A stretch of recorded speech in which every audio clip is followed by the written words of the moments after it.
Hello Fiberpunks! I'm Dolly. Welcome to my channel where I talk about knitting and crochet. Today I wanted to do a vlog where I talk about some patterns I finished recently, as well as some projects I'm working on, some whips if you will.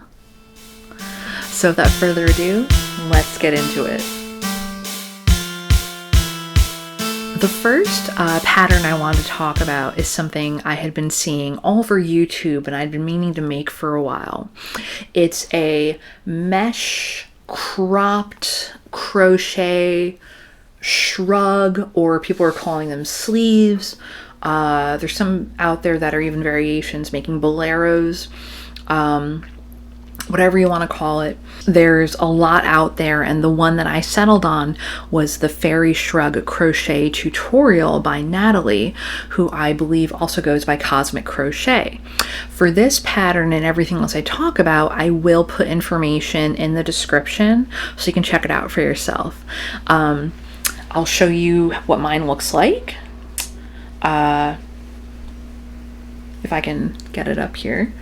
So here we are. Yes, it is cropped. What really appealed to me about this pattern in particular was the inclusion of bell sleeves. I love bell sleeves. I am obsessed. So as soon as I saw that was part of the pattern, I was like, I have to make it. Mesh works up really fast, so it can be a really quick project if you want to knock it out in a weekend, or even sooner if you have the time. I do not, so it took me a couple days. But as you can see, it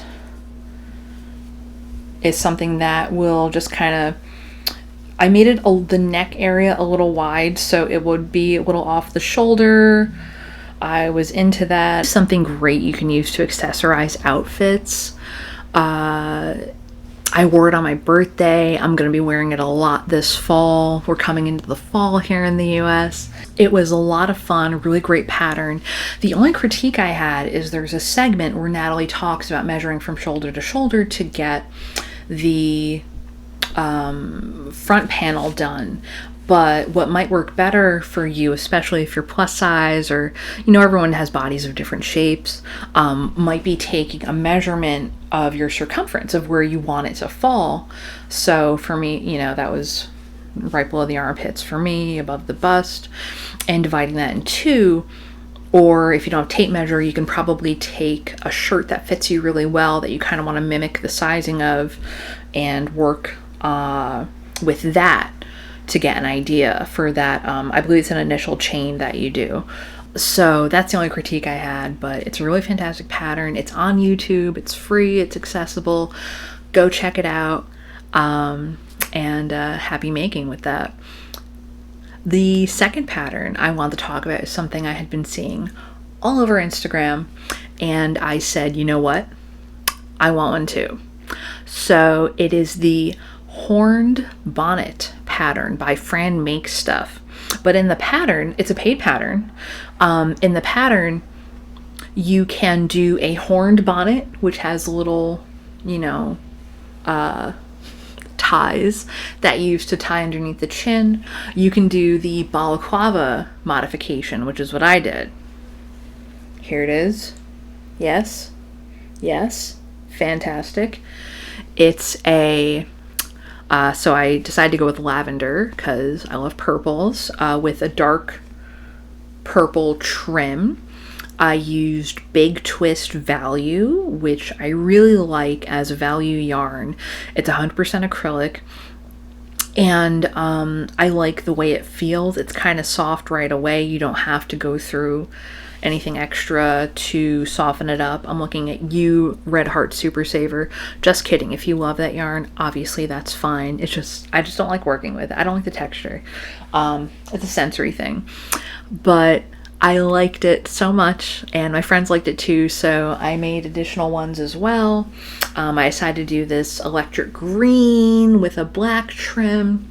I did a black one with white trim, and I'm gonna make a red one with black trim for other friends. you know how it is with friends. You make a project and they're like, oh my god, make me one. And sometimes you're like, okay, or sometimes you're like $200, you know, whatever, barter, figure it out. But it's cool when your friends want you to make stuff for them too. It's nice to feel appreciated. Like I said, that's a paid pattern. I would not say it's beginner friendly. You want to be really comfortable with how stitches look. I've made this 3-4 times now, and there's a section I get to where the stitch count doesn't add up every single time, and I'm an intermediate crocheter, so you know, I'm assuming that's my error as opposed to the pattern, just because it's not super complex, but it's a little bit, it can be a little bit more challenging, especially if you're starting out, but it's still a really great pattern. There's tons of pictures. Fran links to a TikTok video that goes over one segment, which I thought was really useful. But yeah, it's a really fantastic pattern. Check it out. Make some horned bonnets and balaclavas for you and your friends. Ooh, spooky. Speaking of spooky, the next pattern is something I had the opportunity to test for, and it's now out on Ravelry. It is the Cobweb Shawl, which is a cobweb shawl. Ooh. There is a part in the pattern that talks about making fringe. I am not super big into making fringe, so I made my fringe super simple, but what's really nice about this pattern is there's tons of ways you can wear it or style it. Again, another really nice way to accessorize. The yarn I used was Ice Yarns Baby Modal in I think it's light lavender, but that worked up really well. You know, again, with the DK yarn, you get a really nice drapey kind of work, in my opinion. The horned balaclava was a worsted weight, which, you know, I wasn't really looking for drape with my horns. So the worsted weight worked out really well. So I've been talking a lot about crochet. I don't have any finished knitting projects I wanted to talk about recently, but the whips that I have are knitting projects. So they will probably take a little while because I have so many projects I'm working on right now, but I'm just going to talk about a select few just to include some knitting patterns in here too. The first one I wanted to talk about is the Love Shrug. It's a free pattern. It's a simple long-sleeved shrug made by Marni. Now it only comes in 3 sizes, small, medium, and large. So I'm not a large. I'm more like a 3-ish XL, something around there. So what I did is, instead of doing a DK weight, I'm doing a worsted weight yarn with larger knitting needles. So let's talk about that. I have my cool yarn bowl I got from Joann's because I couldn't say no to another yarn bowl. I can't be the only one who has multiple yarn bowls for their projects. What appealed to me with this pattern is just looking for the right side on this, is the heart motif that works up. And it's a lot of fun. And like I said, it's something that I'm kind of experimenting with in terms of making a size that's going to fit me. So we'll see how that comes out. Maybe I'll do an update video about that. But right now it's a free pattern. It's on Ravelry. It works up in one piece, and then you fold the sleeves together and you leave the middle part open, almost like you would with a cocoon shrug. But like I said, I really liked this heart motif. It is a lot of fun.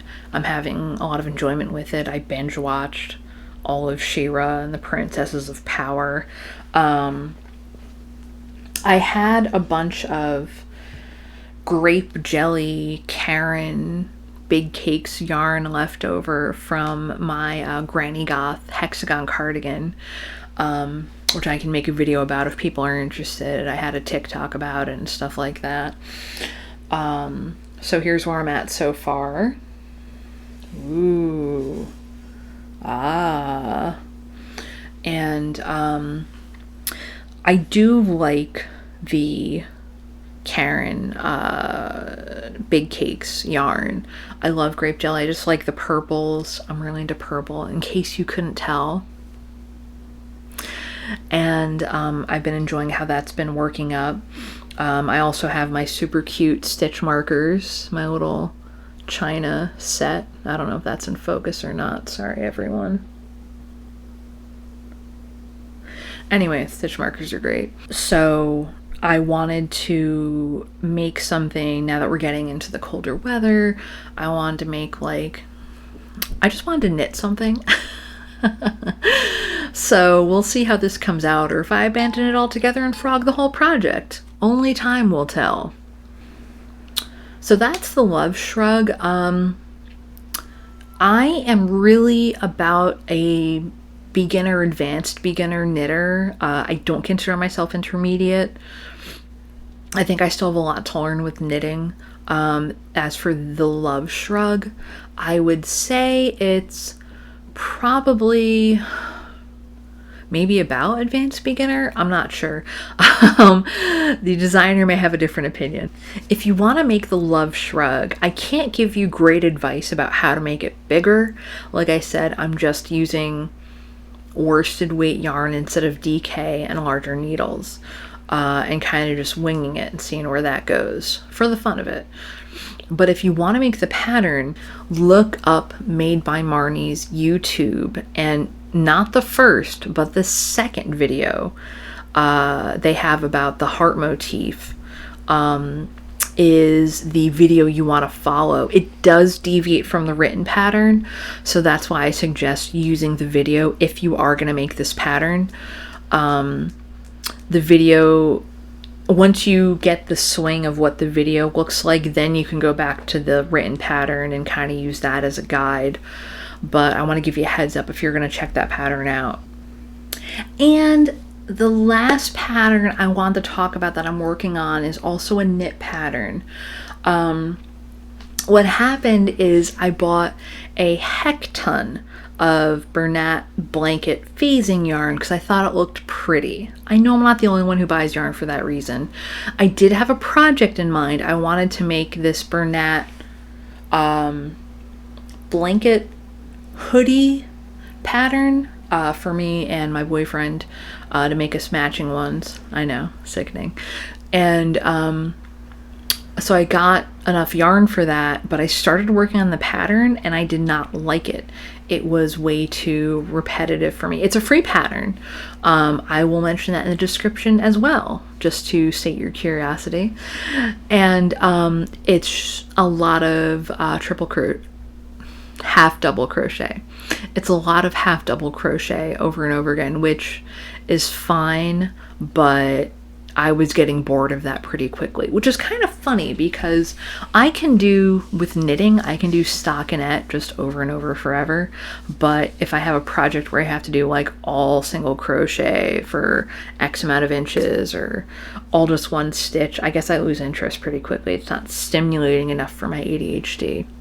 So what I did is I looked up some free sweater patterns on the internet using chunky yarn, because Bernat's phasing yarn is, I think, a 6. I think it's super bulky. And I found a free sweater pattern, and it has a YouTube video. So I'm going off the YouTube video. It appears to be beginner friendly. The video is How to Knit a Simple Raglan Sweater by Ashley Lillis. Lillis. Just because I don't know if I'm, butchering it or something. But it's a free pattern that uses thicker yarn. I'm working on that right now for my boyfriend. Sweater curse. And we'll see how that goes, but I will show you what that looks like for now. Here we go. Here's my other yarn bowl. Sorry, that's so loud. Here's my other yarn bowl, which is a jack-o'-lantern because I'm a Halloweenie. And we'll take a look at that. Here's the yarn, the phasing yarn. It's just beautiful. I just love how the phasing works on that. It's very gorgeous. And here is how it's working up so far. You know, like I said, it's a simple Raglan top-down sweater pattern. I believe this is beginner friendly if you want to jump into sweater making, but again, I'm not an expert on knitting. I'm really advanced beginner myself. I've made a couple things, couple cable knit hats. And we're, you know, you can't really tell in the video, but it's slowly starting the phasing from white to that kind of a salmon, getting into a little bit of a crimson. And I'm really liking this. It's a lot of fun. You know, maybe I'll get it done for the winter. We'll see. But I have to stop taking on so many pattern tests because I hyper focus on the pattern tests because I want to get done before the deadline, and then I don't work on my other projects. Whoops. But that's what happens when you have ADHD and you need 50 projects at a time to keep your interest. That's what I do. It keeps me shuffling from project to project, and I like that. It's nice. Yeah, so those are the projects I'm working on. Like I said, I have all the information in the description if you want to check any of them out. If you have any questions, feel free to let me know in the comments. I know I didn't really talk about hooks or needle sizes for these projects. That's because I am bad at keeping track of them. Once I'm done with a project, poof, that information is gone out of my brain until the next time I work on it. But yes, I'd be happy to hear from you. Please feel free to subscribe if you want more of this madness, and I hope everyone has a wonderful fall.